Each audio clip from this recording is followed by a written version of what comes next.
think we've got enough of a quorum to get started. So thank you so much for joining us today. We appreciate you making some time as you do each month, and look forward to covering off this particular topic, which is not a new topic. It's a topic we've done before.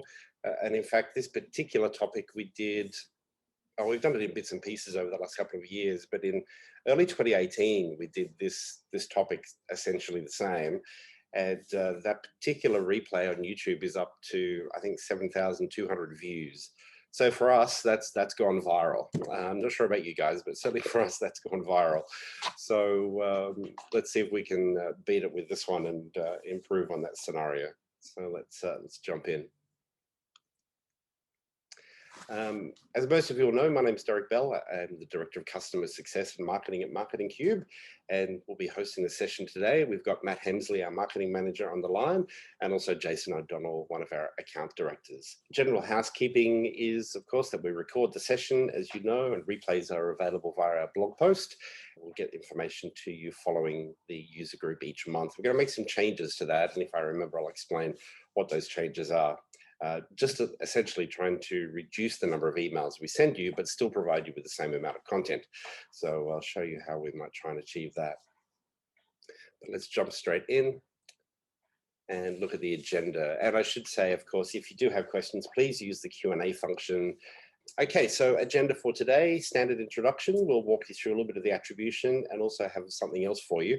Make sure you've got your smartphone handy because I need you to scan a QR code shortly. We'll also then jump into the campaign canvas navigation tips and just introduce you to the canvas and make sure you're aware of all of the various aspects of the canvas. We're then going to look at some of the elements. Of course, we won't have time to look at every single element, but we'll certainly look at those elements that are more popular and require a little bit more attention and can do some pretty cool things. We also have information now available for release 21B of Eloqua, which is due in the middle of May, depending on which pod you're on, and we'll have that information for you. And then, of course, Q&A, but as you know, Q&A happens right throughout the session, so please feel free to ask any questions. So this is a beautiful shot from Canberra. I thought being autumn, it would be the right time of year to get some nice photos of autumn, and Canberra came up in my search results. Good food and great museums. Alrighty, this is the audience participation part, and I think very topical right now. It seems that over the last couple of weeks, my inbox certainly has been filled with information about third-party data and the fact that it's kind of going away and really driving home the importance of first-party data. So if you grab your smartphone and point your smartphone at your screen to that QR code, then that will take you directly to one of Matt's blog posts that went live late last week, I think it was, just helping you understand the importance of what this means and providing you with some tangible tips and ideas as Eloqua users as to what you can start to do to really beef up that first-party data that you'll have available. And if you don't have it available, then you need to try and work out strategies and ways to obtain it. So again, if you just scan that QR code using your smartphone, you'll be able to go there, or just simply go to our blog and you'll see Matt's post at marketingcube.com.au/blog. All right, so we always like to show you a little bit of attribution, helping you understand how people arrived at the user group today. The reason for this is to show you how easily you could do exactly the same thing. So we had a range of emails that we sent out this month. The little bit of a change that we made was for those people who attended last month, in the email that we sent them saying thank you for attending, we also provided them with the ability to register for this month. And so 6% of people actually chose that process, which was good. And this is a process we're trying to get into as we move forward throughout the year in an effort to reduce the number of emails we send you. But the high performer, as is usually the case, is the very first invitation that we send out, and that was 69%. Then 17% of people looked at the second invitation. So the second invitation is sent to people that didn't open the first one. So you can see there's definitely benefit, as always, in doing that. Then 5% of people got email number 3. And so email number 3 is sent to people who opened the first one, but didn't register for the user group. So we just slightly amend the language in that one a little bit to acknowledge that they had a chance to look at the first invitation, but haven't yet registered. And then, as some of you know, or in fact 3% of you know, there's also usually a link on our website, and that typically is the first one to go live. So that'll typically be live on the website before the email invitations are actually sent out. So there you go. That's a breakdown. Now that information is obtained directly from our form submission data. So I simply pull out the form submission data. It has the name of the email in it, etc. And then I just drop that into a spreadsheet in order to create a table or the graph that you see right in front of you. So easy enough to do. So today's all about the campaign canvas, and you know, this could be an all-day session, but obviously it's not going to be an all-day session. One of the key things, one of the key emphasis points to make, I think, in relation to the campaign canvas is that you can either treat it as a MailChimp scenario where you've just got a list and an email and bang, out it goes. And look, don't get me wrong, there's obviously campaigns that you run that will be that simple and that basic. But at the same time, you've got the ability to do so much more, and trying to increase the level of engagement with the people that you're talking to, whether it's something simple like newsletters that we did last month, looking at different strategies on how to enhance that engagement. The campaign canvas gives you a range of ways to do that. The key thing and the key point being made here is that we really need to focus on that strategy and that thinking before we go on to the build process of the campaign. Now, I'm a big fan of actually using the campaign in that strategic thinking process. I think it can be really helpful to actually lay out the experience, not adding assets or anything, but really just kind of adding notes and details and getting an idea of the flow and timelines, and, you know, what do we want to do if people do this or don't do that, or they do submit a form or they don't submit a form. We certainly want to make sure that there's some thinking involved in that process. And I think using the campaign canvas itself in order to do that, just, you know, in a meeting room, beam it up on the big screen so everybody can see it, it can be a really valuable tool. It certainly saves you having to write everything down on paper and then go back to your desk and then build the canvas necessarily. So certainly would encourage you to do that. But by the time it's hitting live and you want to or activate the campaign, not that it's not that it's too late to make changes, because you can make changes, that's fine, but there's also a lot of considerations you need to think through if you want to actually manipulate the campaign while it's active. Okay, so do that thinking up front would be my advice, and use the canvas to help you in that process. But I wanted to try and gauge, get a little bit of a feeling as to how you feel at the point of sitting down and building out the campaign canvas. Now, if this illustration sort of indicates how you might feel when it comes time to do the campaign canvas, really hoping that following today's session that you feel a little bit more like this. Okay, let's start with some thinking, because it's the thinking that's critical, and we'll go from there. And that thinking really starts by thinking outside the square, or maybe at Marketing Cube, we might say thinking outside the cube. But essentially, you might recall from the registration page that I summarized some information that was from Oracle, literally from oracle.com, where they pitch the user group to people. And so this is the, sorry, they don't pitch the user group, they pitch the campaign canvas and Eloqua to people with this type of language. And I've got to tell you that I absolutely agree that this language is on the mark, because everything that is summarized and outlined here can absolutely be achieved. You know, we talk about dynamic campaigns, you know, creating some intrigue for buyers, you know, adapting the experience, and that ability to adapt the experience that you're trying to deliver on the canvas is as much about listening as it is from creating your original segment. So your original segment typically is going to be very profile based, and hopefully you're adding to that some of the digital body language. Once the campaign actually begins though, now we start to think about ways of trying to engage people and observing their behavior, and then altering the journey that they're on based on that behavior. And we can absolutely do that through a range of different steps on the campaign canvas.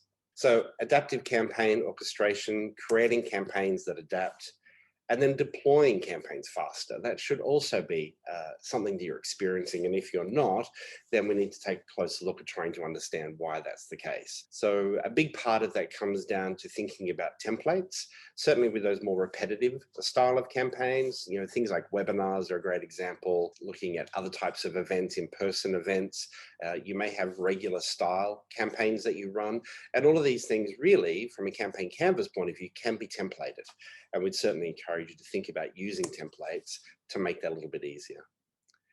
But it's always important to come back to some of the fundamentals and the basics. And for some of you on the line, you've been using Eloqua for quite a while, and these will be no-brainers, but it's important to revisit these things, I think. When we look at a campaign canvas, the contact that you have, or the many contacts you have, can only enter that campaign once. Okay, and once they enter that campaign, they become known as a campaign member. And that, even if you have multiple segments, and let's say, for example, an individual is in multiple segments, Eloqua will only allow one of those individuals to move through a particular flow in the campaign.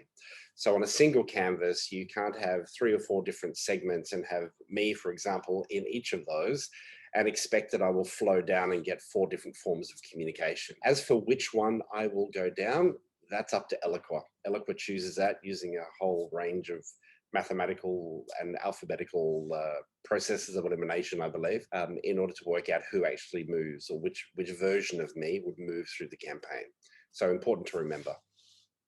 Now, that's a good thing, by the way. It's not a bad thing. It's a good thing, because we don't want someone being inundated or, in fact, being sent multiple versions of the same content. So remember, again, Eloqua, will never send the same email to the same person twice. Certainly some fundamentals that we should always remember and keep in mind. And sometimes that can be, by understanding that, that can be the answer to some questions people have, or if they get stuck and don't understand why something is happening or why someone's not progressing through a campaign. If you click on an individual on one of the actual elements, usually it's at an email step, when you click on that person and open it up and you see the list of people that make up that number, if you scroll all the way to the right, you will see the error messages. And the error message for someone being sent an email twice is called brochure resend. Don't know why it's called brochure resend, but it's called brochure resend. And so that tells you that that particular individual has previously been sent that content, therefore they won't progress through the campaign. And that's where they'll stop, essentially. That's where they exit the campaign. All right, let's jump into multi-step campaigns 101 and make sure we understand what it is we're looking at every day. Couldn't help but include this gorgeous picture from Cradle Mountain, Tasmania. That's just spectacular. I don't honestly know if there's been a filter put on that, but yeah, it looks pretty spectacular this time of year, I imagine. All right, so the canvas contains essentially 4 main areas that you will use in order to achieve your campaign objectives. So it's the primary navigation menu, which you're familiar with, I'm sure, the file, actions, options, save, verify, and activate. There's all the elements down the left-hand side made up of 4 primary areas: audience, assets, decisions, and actions. And then don't forget the slide out menu that comes out on the right-hand side. So that slide out menu is also a place where you can access your campaign settings. You can add notes to the elements. It also lists any apps that you may have involved. There's also the help menu and also analytics once that's been activated. And then, of course, at the very center of the screen is the canvas. So let's have a closer look at that.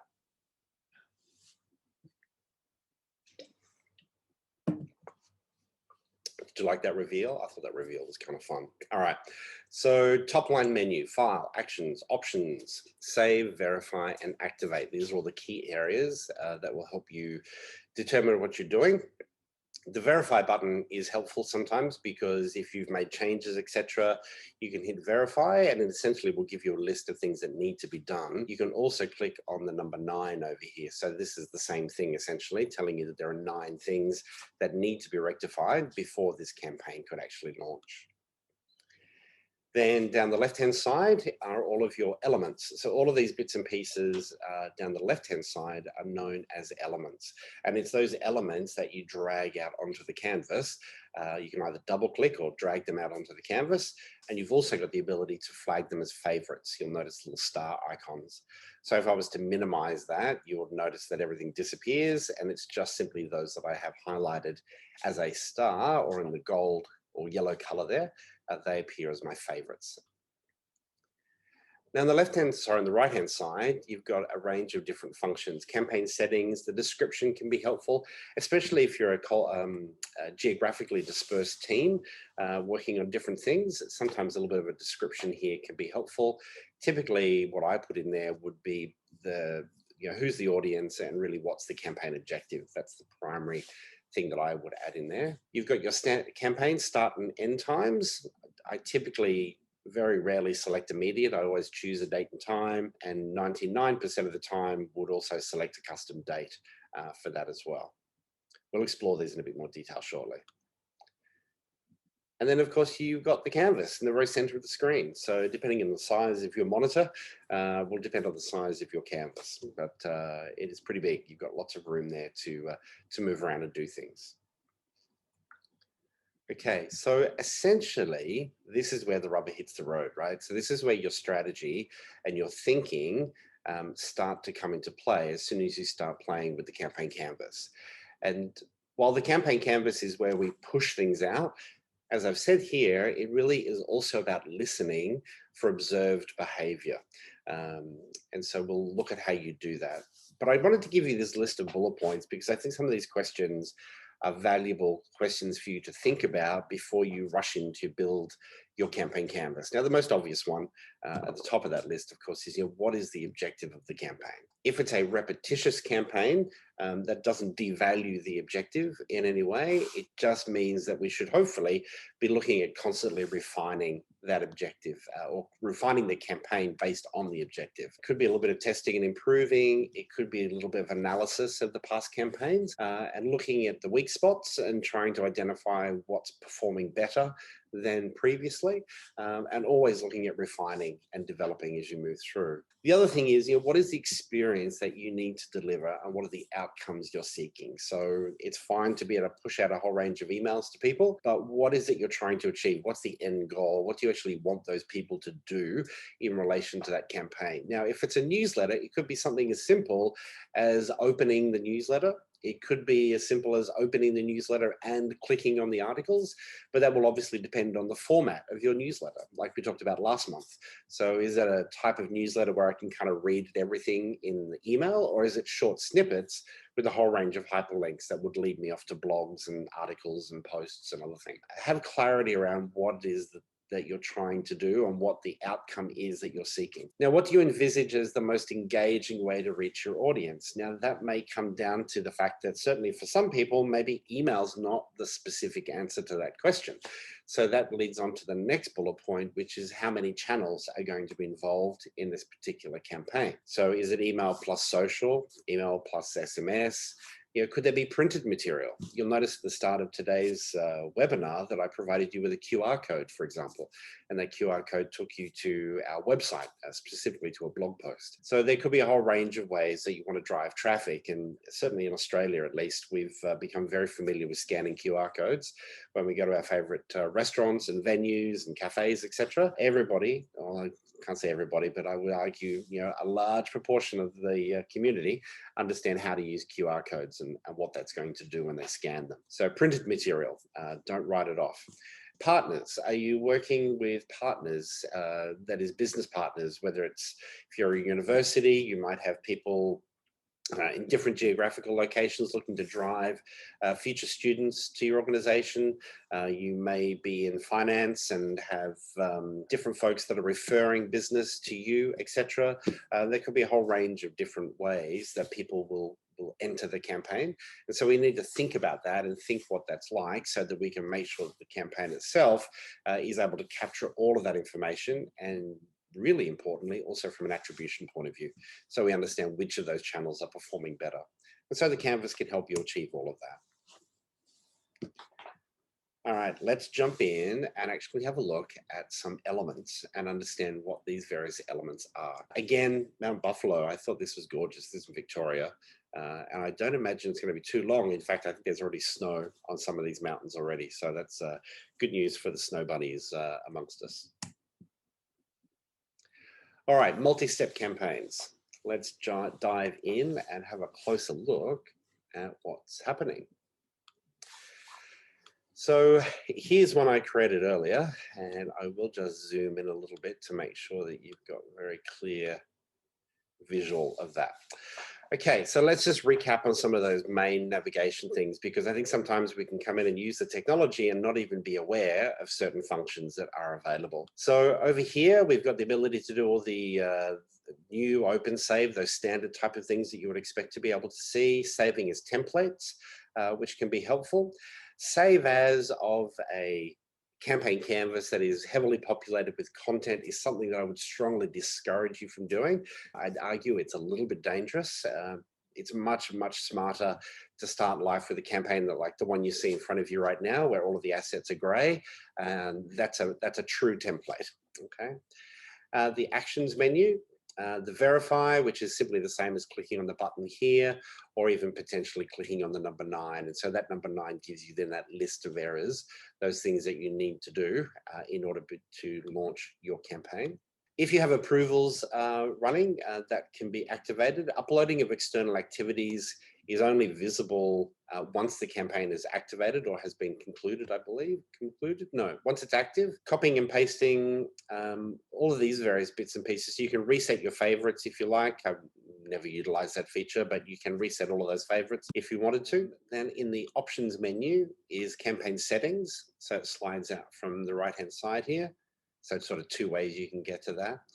The other one is campaign fields. And so campaign fields are covered in these 4 tabs. So these product, region, and campaign type, it's these fields here that would be highly personalized to your organization. And these are the ones that feed the dashboards within Eloqua. So if your dashboards, when you look at the dashboards from a campaign point of view, if you just see a big single block with no granular breakdown, that means that these things have not been configured. Now, the actual configuration of these things takes literally no more than, say, 10 minutes to do, but the thinking behind them might take a little bit longer. If you're currently working across multiple geographies, I would strongly encourage you to at least make region something that is required and provide some sort of a breakdown for people. That means that users in the respective regions can then look at their campaigns that they've conducted within their region, which just makes the dashboards a lot more helpful for people. So the financials area is really designed to work from an ROI point of view, and that typically for most customers would flow through directly to the CRM. So normally at the campaign level, if your CRM contains a campaign object, then that information would flow through to the CRM. Custom fields you can add. You can see we don't have any custom fields, but you can add custom fields if you want. And those custom fields then also flowed through into Insight as well from a reporting point of view. Now, notifications. Did you know about notifications? Sometimes when you create like an always-on campaign, as you know, with every campaign in Eloqua, it must have an end date. And even if it's an always-on campaign, you may have the end date set for 2025. Whether or not you'll remember in 2025 that that campaign is coming to an end, you can actually set up a trigger for Eloqua to notify you. And so what you would do here, essentially, if I find Matt, for instance, and I can add maybe Jason as well. And so what will happen now is 5 days before this particular campaign canvas is due to end, both Matt and Jason would receive an email notification from Eloqua just letting them know. That can be quite a helpful tip, as I said, especially for those campaigns that you might set with end dates that are quite a ways out. The last thing you want to do is sort of be 3 months ahead and then realize that a campaign concluded 3 months ago, and the whole time you thought it was still doing what it should be doing. Those notifications can be helpful. All right, so then campaign settings. So here we talked about the description area. You've got the ability to pick and choose when your campaign begins and what time it begins, and also which time zone it begins in. Typically by default, the time zone that you see here is the one that is linked to your user profile. So if your administrator perhaps didn't quite understand that, you may see Eastern Standard Time being US Eastern Standard Time. That's the default. You don't need to have that as the default. It takes 2 minutes to change that and can make your life a little bit easier. You can also do the pre-populated end dates, or you can select obviously a custom time. And then there's the advanced area, which is to sync to the CRM, where you can see a CRM ID is pulled through. This one here, I would encourage you to think very carefully about. Okay, so I emphasized to you earlier that people can only enter a campaign once. This one allows people to enter the campaign more than once. Now you must activate that before, you must select that before you save and activate your campaign for the first time. Very big red flag on that one. Be careful in selecting that particular option, but just be aware that it's there. Now notes, again, if you're an individual using the Canvas and maybe not part of a larger team, this may not be as helpful, but certainly I find it is helpful from a collaboration point of view. So the way that works is if you click on any of the different elements on the Canvas, you can do a right click and say add note. And so then you can type in some relevant details. You can see you've got over 4,000 characters, so you can be quite verbose if you need to be. When you click on add note, the little icon will then appear here directly against those. So it doesn't matter which one it is, any element is able to capture notes. And you'll see again, the process is repeated. And so the information is contained over here, tells you what it is, which step it relates to, etc. And so again, if you're collaborating with people across different geographies, or your team is dispersed, even if it's Adelaide and Sydney, or Perth and Sydney, or Auckland, it doesn't really matter. You can obviously collaborate, and sometimes it's easier to keep that information in Eloqua than have a ridiculously long email trail spread that's taking too much time. The next one relates to apps, and ironically, that one right there is going away very shortly. It's being sunsetted. Profiler is obviously very active. Some of you might be using Motiva as well, but if you do have any apps, they'll be visible right there. And the operational reports. Now, these sometimes are not clearly understood or utilized by people as to quite how valuable they are. So you can see here, this one is giving you a date range of up to 3 months. And so it will give you a complete audit of who and what time somebody made any edits to the particular canvas. So you can see I'm the only one that's done anything on this one. The email statistics, now this one will be blank, but let's quickly grab a campaign that is live. Let's do this one. Okay, so same information, looking at statistics, so email statistics. So what this one's going to do, and this is the best place to go, by the way, in order to understand what's happening. So reminders, first, second reminder, information that's been sent to people. It'll give you unique opens, click-throughs, unique click-throughs, etc. And that information is usually the best place to go when you first launch a campaign. If it's literally just a few minutes in, or maybe it's only 15, 20 minutes in, that's the best place to go to have a close look and understand exactly what's been sent and the information that's been sent out to people. Now, I used the language before of campaign entry and exit. Everyone will enter a campaign at some point and they will exit at some point. If you name these things in common language that makes sense versus the default, say segment members, if you have multiple segments across the top of your canvas, and let's have a look at this one. So here we can see over the last 2 weeks, if I change to 3 months, you can see the timestamps, etc., who, individuals, and how they came to be in that particular step. You can see it like so. So the step name and also the entry point. So it was via form processing. So that can be quite helpful if you're just trying to understand where people are coming from and how they're getting into the relevant campaigns. And that comes through by just taking a moment to actually name the bits and pieces that you've got. And same from an exit point of view. People will exit the campaign at some point. So again, if we name those exit points versus just a wait step or just an email, then we can actually see where people are exiting the relevant campaigns. And campaign analysis. Now that won't actually deliver anything because there's no information. So let's try this one. This is the best place to go if, again, you're looking for quick details around campaign statistics. You don't need to go off to Insight in order to get that information quickly. If you come to the relevant canvas, access the reports tab like so. If you then click on campaign analysis, that will actually open Insight for you. It automatically applies filters in relation to the campaign canvas that you're looking at, and then will give you relevant information about that particular campaign canvas and what's going on, as you can see like so. So that's probably the quickest and easiest way to get some immediate campaign analysis information.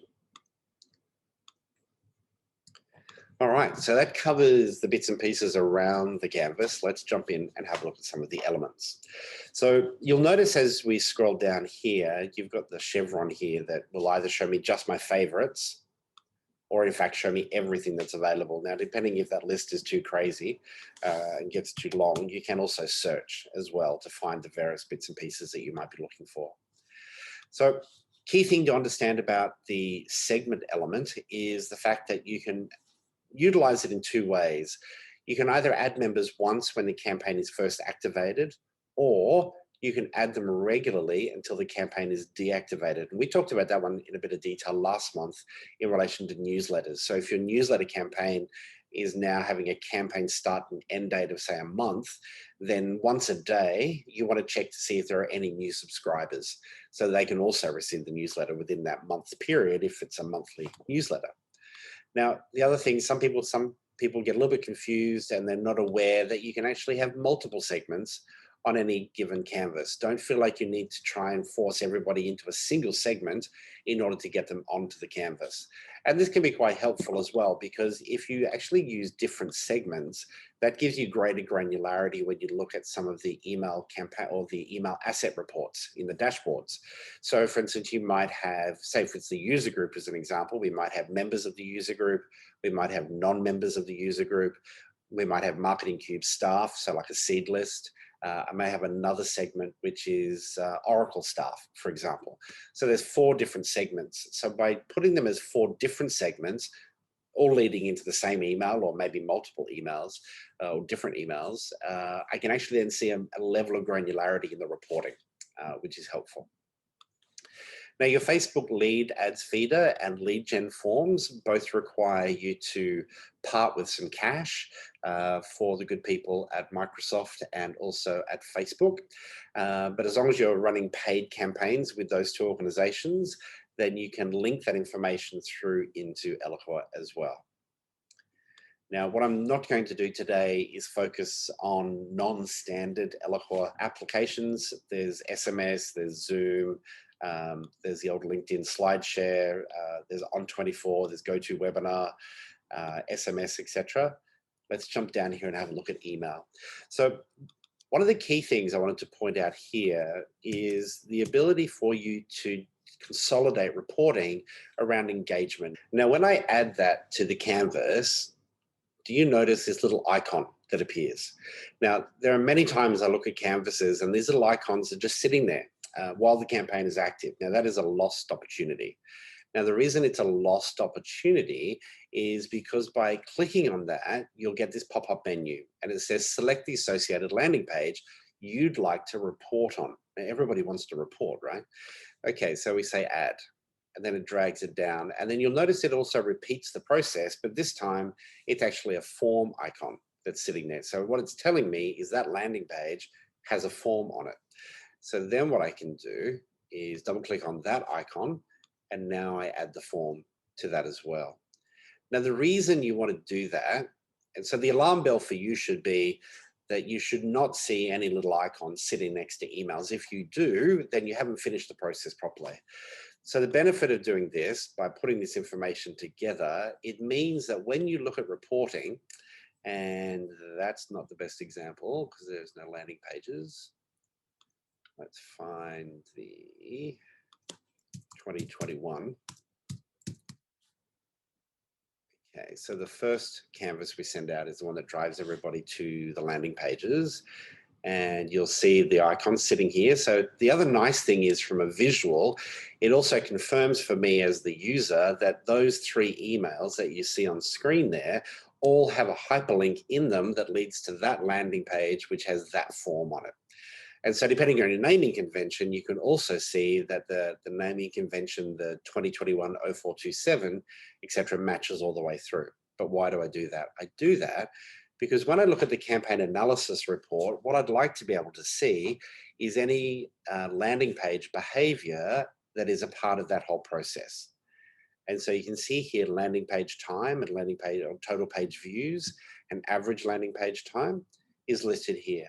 Now, if you do not include those icons on your canvas, you can't pull that same report. Okay, you have to then go off to landing pages. You now have 2 reports. You have a campaign report and you have a landing page and potentially a form report, right? Just not necessary. All you need to do is double click on that little icon and add it to your canvas. Now, if there are other pages that you are driving people to, or you feel people may go to, then you can simply drag this out and locate it. So a good example for us is many of our campaigns would contain a link to our Contact Us page. And so there it is. That's the form, sorry.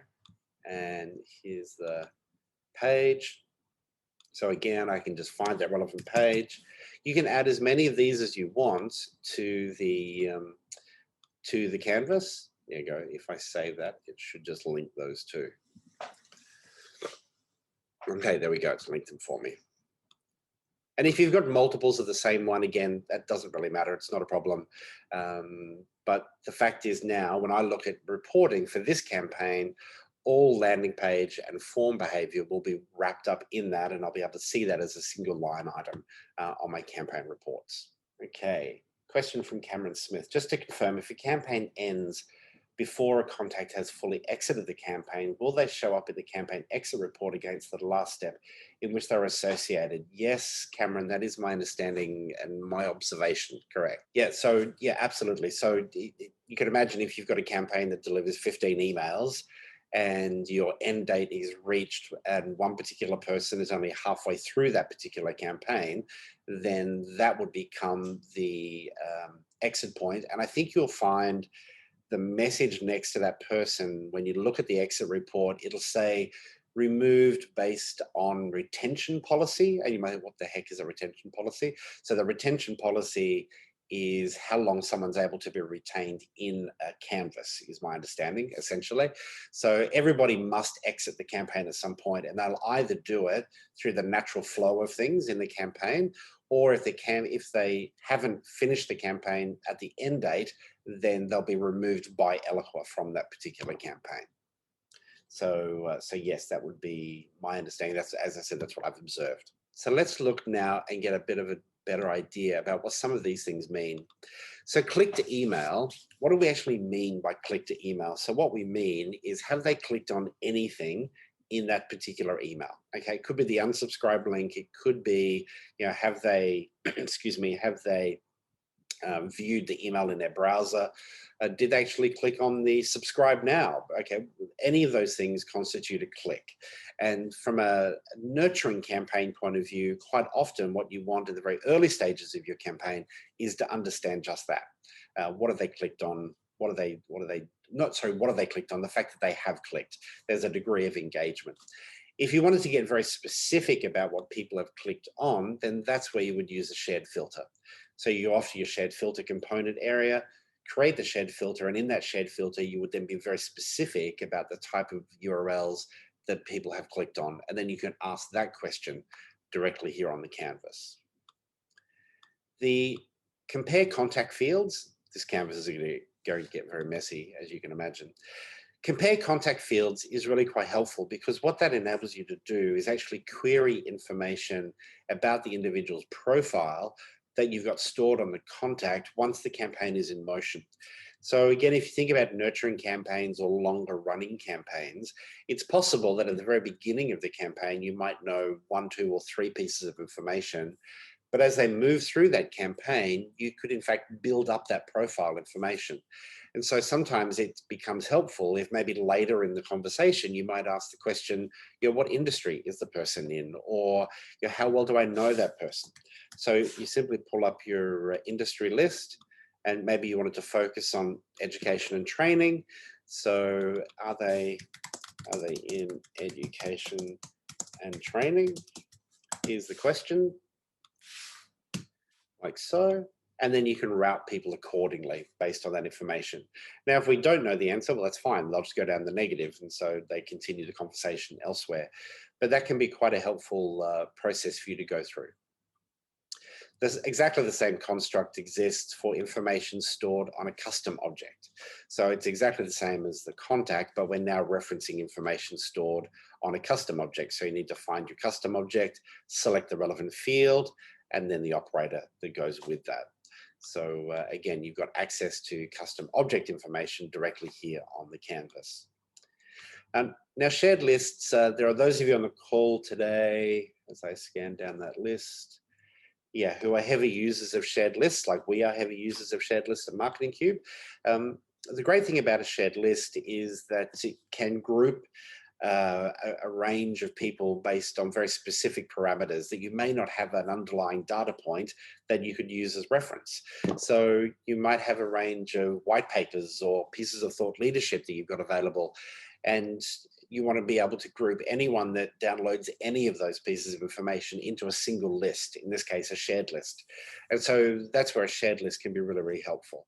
Now, you can also add people to shared lists, and you can remove people from shared lists, and you can query if somebody is in a shared list. And you can do all of that from the campaign canvas. So if I search for the word shared, you can see here. So we can add people to the shared list, we can remove them from a shared list, and we can move them to a shared list. So you've got actually 3 options there, or 4. So there's a range of things you can do with shared lists, and you can control all of that from the campaign canvas. Opened email is probably the most popular piece that we would use on the campaign element or the campaign canvas. And it also has on it the evaluation period. So you'll notice there are a range of these decision steps that will have the evaluation period. So if I just randomly select an email, now what we're going to do here is we have options about asking, have they opened it at least 1 time or up to 20 times? I'm not sure why you need that, but it's available. Have they opened it at least once? And have they done it within the last hours, days, weeks, or months? And so again, you can manipulate that information there. And then for what period of time, or what's the evaluation period that you want to ask that question? So typically I find to get it in your head, I usually match what I'm doing here. So if I'm wanting to know if they've opened the email at least 1 time within the last week, then I might ask that question for 7 days. So what happens is at the end of that 7-day period, if the answer is still no, then the person will disappear down the no track. But as soon as the answer is yes, then they head off in the positive direction. So now, depending on the time frame that you request the evaluation period to be, it ranges from, I think, every 15 minutes it asks the question, through to once every hour, I think it asks the question. So there's a bit of flexibility there. But it will ask that question 24 hours a day, 7 days a week, until the end of that evaluation period that you've determined or that you've set here within the platform. Sent email is not one that's used very often, but when used is incredibly helpful. So sent email can be helpful, especially if you want to reference a very specific form of communication, potentially from a different campaign. Because remember, Eloqua will only send the same email to the same person once, okay? They'll never get it sent twice, just not possible. The system won't allow you to do it. So this can be really quite helpful if you're wanting to make sure that you route people in the right direction, so they don't, for instance, hit an email and then stop because they've already been sent that email at some other point. So the send email step can be quite valuable. Submitted form, we talked about this one a few webinars ago, I think. So the purpose of submitted the form is that when we hit the forms and as a campaign member, we're asking the question, has this campaign member submitted the form? Important to understand. The big one is always events, but yeah, we've definitely covered this previously, where your organization might invite me, but you don't invite Matt. I forward the invitation onto Matt. Matt fills in the details in the form, but simply filling in the form doesn't make him a campaign member. Therefore, from the campaign canvas's point of view, Matt never filled in the form, okay? Then we have, now date decision is actually an app that you need to add. It is an Oracle Eloqua app that you can add, but the date decision can be quite helpful in determining, it obviously only works with date fields. So not a text field that you've manually written a date into, but a field that is actually nominated as a date field, okay? And you can then route people based on, is it 2 weeks before that date? Think of insurance and renewal date, or membership and renewal date, or having to submit an application with a deadline, etc. If you're wanting to make sure that certain communications go out 2 weeks before that deadline, then the date decision app can help query that and drive that information. Okay, now once we get down to actions, there's a whole range of things, but they fundamentally are broken down to a few areas. There's where you have the ability to add people to other things. So you add them to campaigns, programs, shared lists, or you can move them. So adding them means that they stay where they are in this canvas and you add them to something else. However, if you move them to another campaign or a program builder or a program, moving them means they are removed from where they are right now and they are moved to the other one. So they're taken out of this campaign and they're moved to the other campaign. You've again then got things like your wait step, which again is probably one of the more popular elements that you would use, giving you either time frame or waiting until a specific date and time. So 2 differences there. Then many of these are actually apps. The date calculator could be interesting. Again, it is an app. And then you've got a lot of webinar and SMS type information contained there as well. Some of you, if you're using Salesforce CRM, will probably be using the Salesforce Campaign Association app. Very helpful to adjust campaign member statuses within the CRM platform. Okay. All right, we honestly could go on forever, but I do need to rush to get to the 21B release details. So I hope there's been something there that's been of interest to you. I've just noticed I didn't show you this one, which I should show you, which is the help menu. So if you're newer to Eloqua, please be aware that this information is available directly here. And this little video only goes for a few minutes and is incredibly helpful. It's quite insightful. And you can also access the Help Center and other bits and pieces from there as well. So make sure you look at that if you do get stuck or do have any questions. All right, are there any specific questions before we jump on to release 21B? Not a question, but for what it's worth, we sometimes use opened email and clicked email in combination to cover off the scenario where images, i.e. tracking pixels, aren't downloaded, but a link in the email has been clicked, thus meaning the email has therefore been opened. Yeah, Cameron, yeah, safety measure, I suppose, is one way to look at that, but yeah, thank you. Yeah, that's a good point. All right, so what's new? For those who joined a little bit earlier, I managed to watch the Eloqua product team with their release for this information late last week, I think it was. And they said they were a little bit underwhelmed with the information that was released in this particular release. They said that's because there's a whole bunch of other big things they're working on in the background. However, I think there are some cool things in this release that would be worthwhile you understanding. And while the promises made are not made by Marketing Cube, they're obviously made by Oracle, I feel it's probably appropriate that we show you this little disclaimer. So I'll leave you to understand that one. So the first one is in relation to a recent, well not recent, acquired I think last year sometime, a company called DataFox. Now DataFox is a paid for service in addition to Eloqua.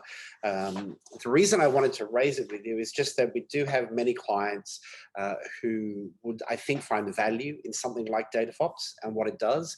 I'm not going to demo DataFox today, we don't have time for that, but I just wanted to really help you understand kind of what's available and what that can do. So essentially, DataFox will help you enrich your account data. Think of it maybe like in the realms of Dun & Bradstreet and washing data and all that kind of stuff. Whereas before you used to sort of send off Excel spreadsheets, a lot of this stuff now can actually be done online in the cloud and be automated from an updating point of view. So I give that to you more as an FYI than anything else. If you've got any questions, though, please do ask us. Okay, so this feature isn't doing what I thought it was going to do, but what it is doing is great. And we can't quite blame the Americans for this one. We have to, unfortunately, our good friends, the Canadians, because Eloqua was a Canadian product, founded in Toronto in Canada, which is the Eastern time zone. So many of you will know that everything revolves around the Eastern time zone in many cases from an Eloqua point of view. And yeah, American technology is much the same. So the nice thing is now that you'll be able to do queries. Segments is the big place. So if you use a lot of external activities, you'll notice that when you upload your external activity, you have to time and date stamp it, or not time, date stamp it. And so I'll do that today, right? So today being the 27th of the month. Now, if I then go back into Eloqua to segments and I look for everybody that attended the user group on the 27th, I get 0. That's because of the East Coast time zone, US, East Coast time zone, and Australia. So what I have to do is say between the 26th and the 28th, and shazam, you'll all show up in the segment. My understanding is, I still need to test this, but my understanding is that need will go away based on the information that is coming with 21B. So now when I look at that information, I'll be able to select the 27th, and that's exactly what I will get. I'll get everybody that attended the user group on the 27th. So wait till that plays out. It may be that this has no impact for you whatsoever, but for some people who are playing with this information from a segmentation point of view and dates, it will become quite helpful. So the analytics and dashboards, really the changes here relate more to just simply cosmetics and that redwood theming. So you're noticing that redwood theming is starting to move its way through most of the platform. These three will be updated if you have some of the paid for additional areas of Eloqua. The account performance is also catered in there as well.